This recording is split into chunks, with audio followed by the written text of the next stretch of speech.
pleasant good morning and welcome to Focal News Summary.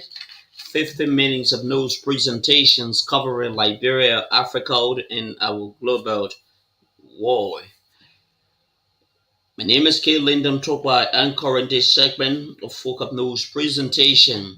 In the headlines, Liberia NPA balls Sekou Dukli on a police investigation over 3.6 million fraud allegation. Denials claim countered fraud with accuser. Front page Africa reports past action. Gender ministry rescue children from rock crushing labor, vows, education, and support. EPA document debunk Taiwan's claim.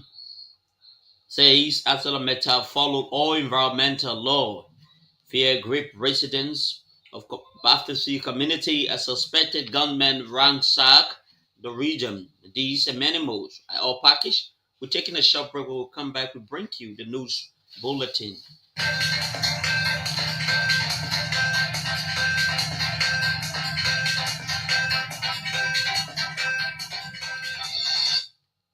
Welcome back and thanks for joining us on this presentation. The Liberia National Police have launched a criminal investigation into allegations involving NPA Managing Director Sekou Dukli and the Chinese investor Zhen Dan.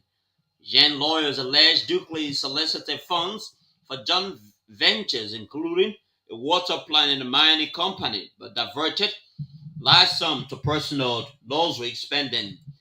They claim Yan paid for Dukli's China trip, business class, Rolex watches, and real estate renovation while receiving nothing in return from the partnership. In response, Dukli denied wrongdoing, accusing Yan of masterminding the scam to defraud Chinese investors by selling fake equity in a company he didn't fully own.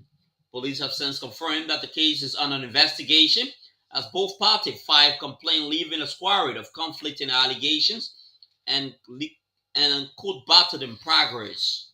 The Ministry of Gender has removed children from a hazardous rock crushing site in Dwazan following a powerful front page Africa report that exposed their exploitation. In response to the publication, the ministry team swiftly intervened, halted the labor and met with parents and launched an emergency child support plan.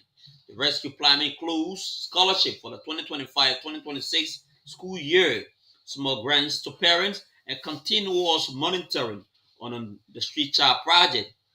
Officials warn parents against child exploitation, citing Liberia's child protection law and vowing legal action for future violations. Community residents and single mothers praise the media role, calling the government quick response a hopeful turning point for the future. Documents obtained from the Environmental Protection Agency, including a comprehensive environmental social impact assessment, has strongly disproved Senator Taiwan's claim against ArcelorMittal's newly dedicated project in Nimba. It can be recalled Senator Taiwan's lodged a formal complaint against ArcelorMittal before the Liberian Senate, alleging breach of EPA regulations in the construction of the iron ore concentrator. According to the ISAD report done by international consultant, they, among other things, highlighted environmental measures of social and safety measures of the project. According to the findings, the EPA approved and renewed permits based on 21 detailed reports, including air quality tests, biodiversity assessment, and resettlement action framework, confirming no displacement occurred. Despite persistent consultations and documented legal compliance, Senator Towns argued that ArcelorMittal acted unlawfully, raising concerns over the motive behind his persistent accusation. Authorities said the verified facts demonstrate ArcelorMittal adherence to environmental law, warning against political misinformation, which risk eroding Liberia regulatory credibility. Fear gripped residents of Bafasi communities in Dupero when alleged armed robbers stormed the region firing live bullets. According to eyewitness, the alleged operation occurred at 1:50 a.m. on Tuesday, largely targeted the home of a local money changer, causing panic among residents. Eyewitnesses further cited that the suspected gunman fired multiple rounds, thus forcing residents to stay indoors and further preventing residents from contacting authorities. While no life has been lost to the alleged incident, the victim, whose house was targeted, sustained serious injuries. Police arrived at the scene little after the alleged assailant had fled. Initial investigation conducted by law enforcement led to the recovery of a single-barrel gun along with other 20 bullet shells, some of which has already been used in the suspected robbery. Bone County Student Union has expressed deep concern over the action of Representative Marvin Cole for allegedly neglecting library project. The union contends that despite laying claim to initiating project, Representative Cole is yet to complete the facility after reportedly receiving $50,000 from Vice President Joel Howard Taylor. According to a press release, the group alleged that the project is now being used for open defecation, something which they describe as unbecoming. They further allege that despite material being available for the completion of the project, lawmakers have diverted it for his personal use. Meanwhile, Representative Marvin Cole is yet to respond to allegations made against him by the union, despite efforts to get his comment.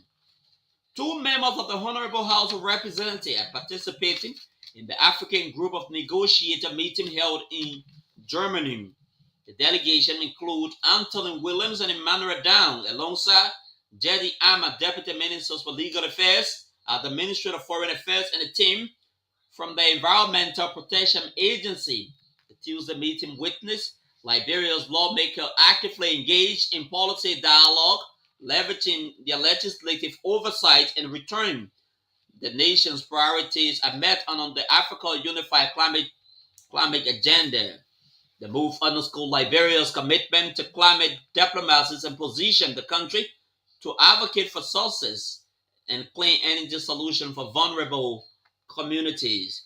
This is a reminder that you are listening to Fulcrum News Summary, 15 minutes of presentation highlighting major developments from Liberia, Africa, and our one world. Let's bring you a quick look at the stories we are closely following this morning. Fear gripped residents of Baptist community. NPA boss Sekou Dukle on police investigation. These and many more. When we come back, we bring you the continuations of major development we are closely monitoring on this segment of our news presentation.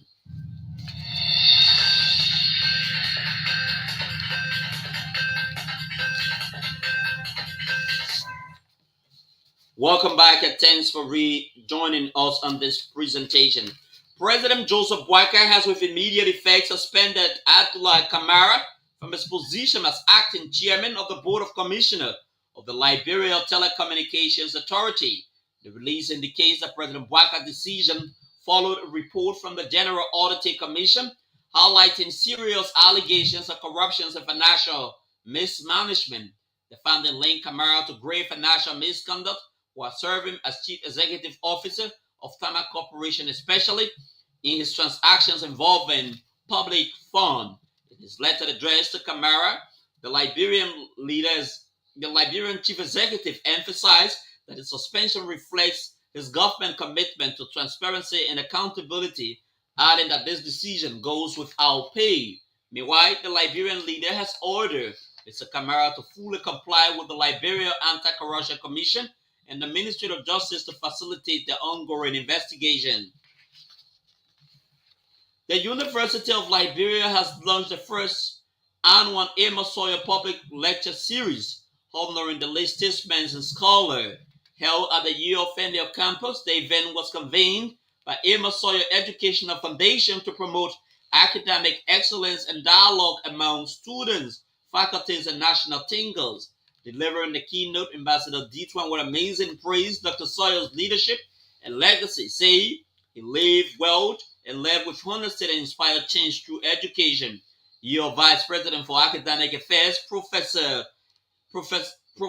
Agnes Taylor, welcome guests on behalf of the university, expressing gratitude to the Sawyers Foundations and affirming Dr. Sawyer's enduring legacy. Dr. Joseph Gray and Mr. Temon Sawyer also pledged to advance the late professor's vision through academic collaboration, scholarship, and student support at the college named in his honor. The Monroeville City Court has ordered the arrest of Jelena Tyler, son of Bowman County Senator Alex Tyler, for allegedly failing to pay U.S. $7,500 car debt. Court records show that Jelena reportedly took a Ford Explorer from a businessman Randy Bayo on May 30, 2025, promising to pay but has since gone into hiding. Magistrate Ben Bacot issued the arrest order on June 13, describing Tolo's action as criminal and violations of Liberia's penal law, section 15.57.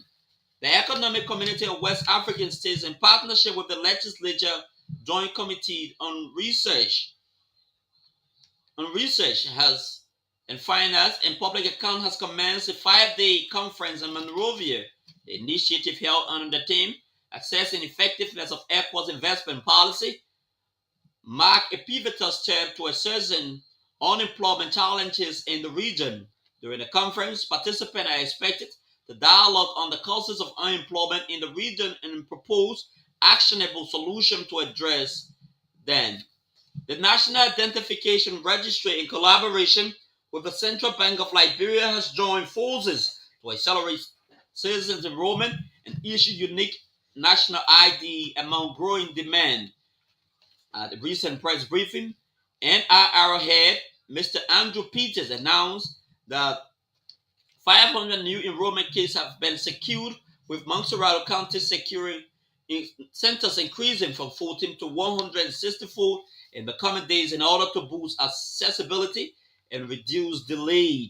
The NIR initiative also aimed to address public complaints of limited access by expanding coverage and raising awareness across Liberia's 15 counties. As part of the rollout, 3,000 temporary jobs will be created, with 100 centers opening each in Margibi, Grand Bassel, 75 in Lofa, Bong, and Nima, and similar counties to have at least 50. The proposed MOU with the National Elections Commission will also allow the use of voting precincts and NIR data to reduce fraud and ensure fair, credible elections nationwide, as well as other government institutions. The Liberia Telecommunications Authority over the weekend hosted the first of its digital expo. The booth brought together the spotlight local innovator, pushing boundaries and redefining Liberia's digital future. From developer to entrepreneur, the event showcased tech-driven solutions across sectors, revealing the creative potential of Liberia's rising digital leaders and problem solvers. The LTA in a release expressed thanks and appreciation to President Joseph Boakai for his commitment to making technology a key pillar of the national development.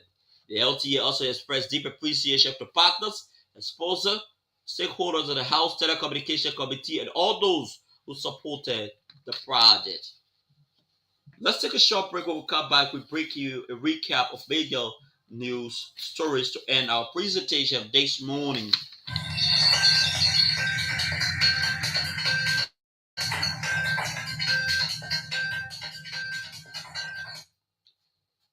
Liberia's NPA boss Sekou Dukli under police investigation for over 3.6 million fraud allegation.